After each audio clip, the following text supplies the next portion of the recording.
Hello दोस्तों, इस question को मैं बहुत ही अच्छे तरीके से ट्रिक के साथ बताएंगे। उसके बाद आपको फिर दोबारा देखने की ज़रूरत नहीं पड़ेगा। ठीक है, इस वीडियो को आपको अंत तक देखना है, अच्छे से देखना है, दोबारा आपको देखने की ज़रूरत नहीं पड़ेगा। ठीक है, क्वेश्चन है हमारा, स्वतंत्रता आंदोलन में महात्मा गांधी की भूमिका का वर्णन करें। या तो क्वेश्चन चेंज करके दे सकता है कि भारतीय स्वतंत्रता संग्राम में महात्मा गांधी की भूमिका का वर्णन करें। महात्मा गांधी से रिलेटेड कोई भी अगर क्वेश्चन आपको दे देता है, आंसर आपको सेम यही डाल देना है। ठीक है, इस बात को आपको ध्यान रखना। कोई भी क्वेश्चन महात्मा गांधी से रिलेटेड देता है, लगभग क्वेश्चन के लिए आंसर आपका काम कर जाएगा। ठीक है, देखिए परिचय। सबसे पहले देखते हैं महात्मा गांधी का परिचय, फिर देखेंगे कि महात्मा गांधी के द्वारा कौन कौन सा स्वतंत्रता आंदोलन किया गया। पहला है परिचय। राष्ट्रपिता महात्मा गांधी का जन्म गुजरात के पोरबंदर में 2 अक्टूबर 1869 को हुआ था। ठीक है, कहाँ पे हुआ था? गुजरात में पोरबंदर में हुआ था। 2 अक्टूबर 1869 को हुआ था। ठीक है, इसके पिता का नाम करमचंद गांधी, माता का नाम पुतलीबाई था। महात्मा गांधी का असली नाम मोहनदास करमचंद गांधी था और यह अपने 3 भाइयों में सबसे छोटे भाई थे। ठीक है, गांधी जी का सीधा सरल जीवन इसकी माँ से प्रेरित था। ठीक है, यानी जो गांधी जी का सिंपल सा जीवन था वो किससे प्रेरित था? उसकी माँ से, क्योंकि उसकी माँ भी सिंपल थी, उसी से मतलब ये भी सीखे थे। ठीक है, चलो, तो यहाँ से पता चल गया गांधी जी का सीधा सरल जीवन उनकी माँ से प्रेरित था। ठीक है, और उनके जीवन पर भारतीय जैन धर्म का गहरा प्रभाव पड़ा। आप सभी को पता होगा 2 धर्म है, जैन धर्म और बौद्ध धर्म। तो महात्मा गांधी के ऊपर जो है ना वो जैन धर्म का गहरा प्रभाव पड़ा। ठीक है, जिसके कारण वह सत्य और अहिंसा में अटूट विश्वास करते थे। ठीक है, जैन धर्म को अपनाने के कारण ही वह सत्य और अहिंसा को अटूट विश्वास करते थे। सत्य मतलब हमेशा सही बोलते थे और कभी हिंसा नहीं करते थे, बल्कि अहिंसा करते थे। ठीक है, और आजीवन उसका अनुसरण भी किया और हमेशा उस जीवन भर इस चीज़ों को पालन भी किया, ये नहीं कि कुछ दिनों तक ही पालन किया। ठीक है, गांधी जी का विवाह मात्र 13 वर्ष की आयु में ही कस्तूरबा जी से हुआ था। उनकी वाइफ का नाम कस्तूरबा से हुआ था, 13 वर्ष की उम्र में ही हुआ था। अतः गांधी जी की जो हत्या है वो 30 जनवरी 1948 को कर दिया गया था। ठीक है, गोली मार करके, आप सभी को पता है। तो ये था एक छोटा सा परिचय, ठीक है, गांधी जी के बारे में। ठीक है, अब देखते हैं हम लोग नीचे कि जो गांधी जी के द्वारा है वो कौन कौन सा आंदोलन शुरुआत किया गया था। ठीक है, इससे पहले थोड़ा सा इसका पॉइंट देख लेते हैं हम लोग। ठीक है, 4 पॉइंट है कि 1919 से लेकर के 1947 तक भारतीय स्वतंत्रता आंदोलन का कालखंड गांधी युग के नाम से ही जाना जाता है। यानी 1919 से लेकर के 1947 तक हमारा भारत देश आज़ाद होने तक जो भी कालखंड है, जो भी आंदोलन के कालखंड का युग है, उसे महात्मा गांधी के युग से ही जाना जाता है। ठीक है, नेक्स्ट है, इस अवधि में उन्हीं के नेतृत्व में आंदोलन चला और भारत को विदेशी शासन से मुक्त प्राप्त हुआ। अब देखिए 1919 से लेकर के 1947 तक के अवधि में ना सिर्फ और सिर्फ गांधी जी का ही आंदोलन चला और भारत को विदेशों से यानी अंग्रेजों से मुक्ति प्राप्त हो गया, यानी हम लोग आज़ाद हो गए। तीसरा पॉइंट देखिए, गांधी जी ने स्वतंत्रता आंदोलन में 2 नए विचार दिए थे। गांधी जी स्वतंत्रता आंदोलन में 2 नए विचार दिए थे। पहला था सत्य और दूसरा था अहिंसा, और इसी को बार बार प्रयोग करते थे, चाहे कोई भी आंदोलन क्यों ना हो। नेक्स्ट पॉइंट है, गांधी जी गरीबों के हितों के लिए स्वतंत्रता आंदोलन में भाग लिया और देश को आज़ादी दिलाएं। ये हमेशा गरीबों के लिए आगे रहते थे। ठीक है, चलो ये हो गया। अब देखते हैं महात्मा गांधी का प्रमुख स्वतंत्रता आंदोलन कि महात्मा गांधी के द्वारा कौन कौन सा प्रमुख स्वतंत्रता आंदोलन किया गया था। तो यहाँ पे टोटल 6 आंदोलन बताया गया। ठीक है, चंपारण सत्याग्रह जो 1917 में हुआ, खेड़ा आंदोलन जो 1918 में हुआ, खिलाफत आंदोलन जो 1919 में हुआ, असहयोग आंदोलन 1920 में, नमक सत्याग्रह 1930 में, और भारत छोड़ो आंदोलन 1942 में। यानी सब सीरियल है, आपको यहाँ से याद रखना है। ठीक है, अब चलते हैं एक एक करके थोड़ा सा एक्सप्लेनेशन करते हैं। ठीक है, इसको थोड़ा सा एक्सप्लेन करेंगे ताकि आपको समझ में आ सके, लेकिन आपको पॉइंट याद रखना बस ये वाला चंपारण सत्याग्रह। इसके नीचे वाला जो मैंने एक्सप्लेन किया, अगर वो आपको याद नहीं रहता ना, फिर भी आप लोग थोड़ा भी अगर समझ जाओगे ना तो वहाँ पे लिख दोगे। ठीक है, इसलिए जो आपको याद रखना वो ये 6 पॉइंट याद रखना आपको, ये 6 आंदोलन याद रखना आपको। ठीक है, पहला चंपारण सत्याग्रह। ठीक है, सत्याग्रह का मतलब था सत्य के रास्ते पर आग्रह करना, हम हमेशा सही के रास्ते पर ही हम लड़ेंगे। ठीक है, तो चंपारण सत्याग्रह क्या जो 1917 में हुआ था। महात्मा गांधी के नेतृत्व में बिहार के चंपारण जिले में 1917 को यह आंदोलन हुआ था। कहाँ पे हुआ था? बिहार के चंपारण जिले में, इसलिए इसका नाम हो गया चंपारण सत्याग्रह। इसे चंपारण सत्याग्रह के नाम से जाना जाता है। ठीक है, गांधी जी के नेतृत्व में भारत में किया गया यह पहला सत्याग्रह था, यानी कि गांधी जी के द्वारा किया गया पहला सत्याग्रह था चंपारण सत्याग्रह। बिहार के चंपारण इलाके में कई किसानों को ब्रिटिश प्रशासन के तहत अपनी संपत्ति पर नील का उत्पादन करने के लिए मजबूर किया गया, जो कि बहुत परेशानी भरा काम था। देखिए अब क्या होता था, अंग्रेज लोग आए थे हमारे भारत देश में। ठीक है, और क्या किया गया था, चंपारण इलाके में जितने सारे चंपारण इलाके में किसान लोग रहते थे, उनको ज़बरदस्ती उसको अंग्रेज लोग नील की खेती करने के लिए बोलते थे, ठीक है। जबकि नील का खेती अंग्रेजों के लिए बहुत फ़ायदा होता था। अंग्रेज नील की खेती को बेच करके बहुत ज़्यादा फ़ायदा कमाते थे और वो किसानों से नील का खेती ज़बरदस्ती कराने के लिए बोलते थे, जबकि किसान नील की खेती को करने के लिए तैयार नहीं होते थे, क्योंकि नील का खेती करना बहुत ही मुश्किल भरा काम हुआ करता था, ठीक है। तो इसी से परेशान होकर के सारे किसान लोगों ने और गांधी जी ने मिल करके चंपारण सत्याग्रह का आंदोलन शुरू किया, ठीक है, कि हमें परेशान ना किया जाए। दूसरा खेड़ा आंदोलन, जो कि 1918 ईस्वी में हुआ था, ठीक है। खेड़ा सत्याग्रह गुजरात के खेड़ा जिले में हुआ था। देखो सबका नाम से ही पता चल रहा है कि गुजरात के खेड़ा जिले में हुआ था। इसमें क्या हुआ था कि किसानों का अंग्रेज सरकार की कर वसूली के विरुद्ध एक आंदोलन था। इसमें कर वसूली, इसके पहले हम लोगों ने जो देखा ये वाला चंपारण सत्याग्रह, इसमें किस नील खेती के लिए लड़ाई हो रहा था। अंग्रेज लोग बोल रहे थे नील खेती ज़बरदस्ती करने के लिए, जबकि किसान लोग करने के लिए तैयार नहीं थे। अब खेड़ा आंदोलन किस लिए हुआ था? तो खेड़ा आंदोलन इसलिए हुआ था क्योंकि कर टैक्स, अंग्रेज लोग वहाँ के किसानों से बहुत ज़्यादा टैक्स लेते थे, ठीक है।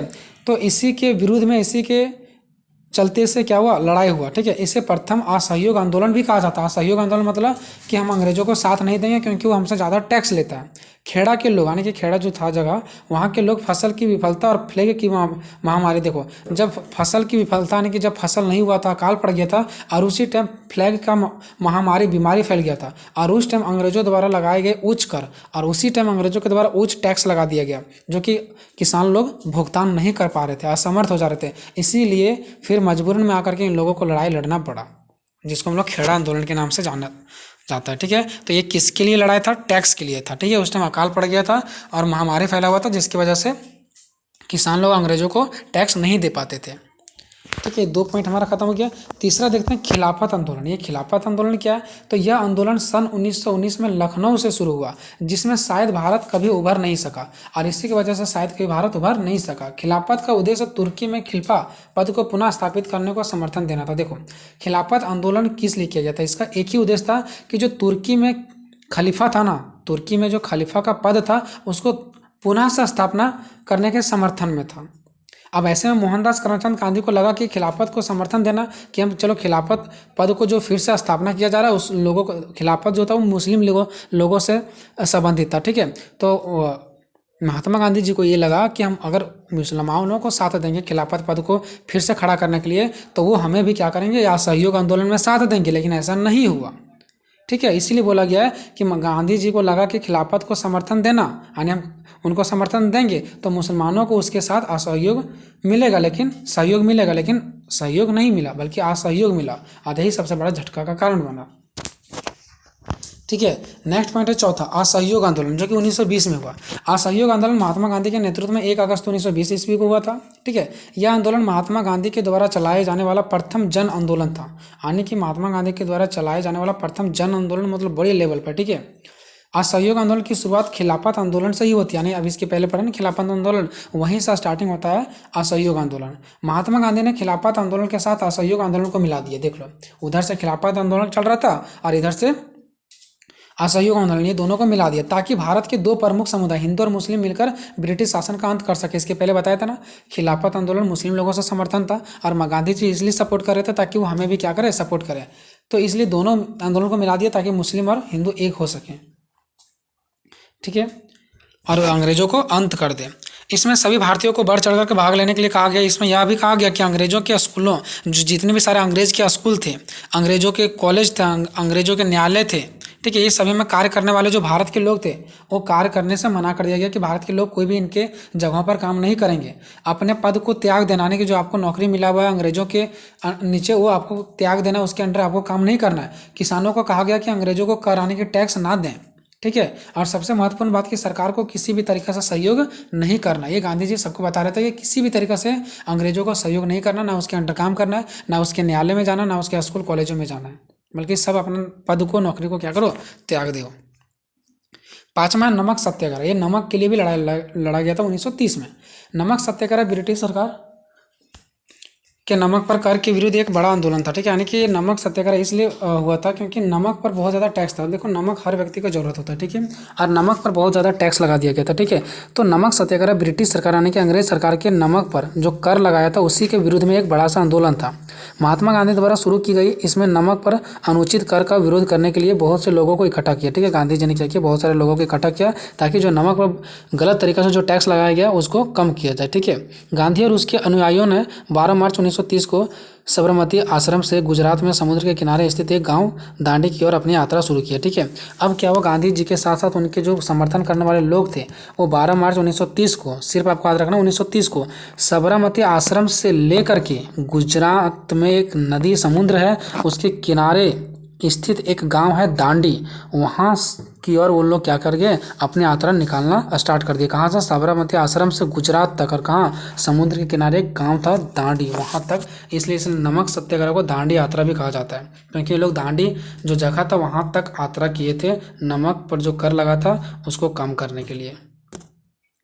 नेक्स्ट पॉइंट हमारा छठा, भारत छोड़ो आंदोलन 1942 ईस्वी में इसको स्टार्टिंग किया गया था। ठीक है, कि जो अंग्रेज लोग हमारे भारत आए थे उसको बोला गया था कि आप लोग क्या करो, छोड़ करके यहाँ से चले जाओ। ठीक है, ब्रिटिश सरकार ने आज़ादी पाने के लिए भारत छोड़ो आंदोलन वर्ष 1942 में शुरू हुआ। ठीक है, जो ब्रिटिश सरकार थे, ब्रिटिश सरकार जो हमारे भारत आए थे उससे आज़ादी पाने के लिए भारत छोड़ो आंदोलन स्टार्ट किया गया कि आप लोग भारत छोड़ दो। और ये कब किया गया, 1942 में, जिसका नेतृत्व यानी जिसका नेतृत्व किसने किया था, महात्मा गांधी ने किया था। भारत छोड़ो आंदोलन अंग्रेजी हुकूमत के खिलाफ काफ़ी प्रभावशाली साबित हुआ। और ये जो भारत छोड़ो आंदोलन है ना, वो अंग्रेजों के खिलाफ, अन्य के अंग्रेजों को डराने के लिए बहुत ही अच्छा और बहुत ही महत्वपूर्ण, प्रभावशाली, ताकतवर साबित हुआ। और शासन की नींद उड़ गई, और जो शासन था के अंग्रेज लोग थे उन लोगों का नींद उड़ गया। भारत छोड़ो आंदोलन का प्राथमिक उद्देश्य था कि ब्रिटिश औपनिवेशिक शासन से तत्काल और पूर्ण स्वतंत्रता प्राप्त करना, यानी कि जो अंग्रेज लोग थे उससे स्वतंत्रता प्राप्त करना, आज़ादी पाना। इसमें भारत पर से अंग्रेजों का नियंत्रण समाप्त कर एक संप्रभु और स्वशासित राष्ट्र की स्थापना करने की मांग की गई। ठीक है, इसमें क्या बोला गया कि भारत पर जो अंग्रेजों का नियंत्रण है वो समाप्त हो जाए और भारत एक संप्रभु यानी अकेला और स्वशासित यानी कि अकेला और खुद का एक देश बने। ठीक है, इसी का मांग कर रहे थे भारत के लोग और बोल रहे थे कि अंग्रेजों को कि आप लोग छोड़ करके यहाँ से चले जाओ। अतः हम कह सकते हैं कि भारत छोड़ो आंदोलन का भारत के स्वतंत्रता संग्राम पर बहुत ही प्रभाव डाला। तो ये जो भारत छोड़ो आंदोलन ना, ये हमारे भारतीय स्वतंत्रता पर सबसे ज़्यादा महत्वपूर्ण प्रभाव डाले। ठीक है, तो इस प्रकार से क्वेश्चन खत्म होता है। आपको कैसा लगा कमेंट में अपना राय जरूर दीजिएगा। मिलेंगे नेक्स्ट वीडियो में, तब तक जय हिंद, जय भारत।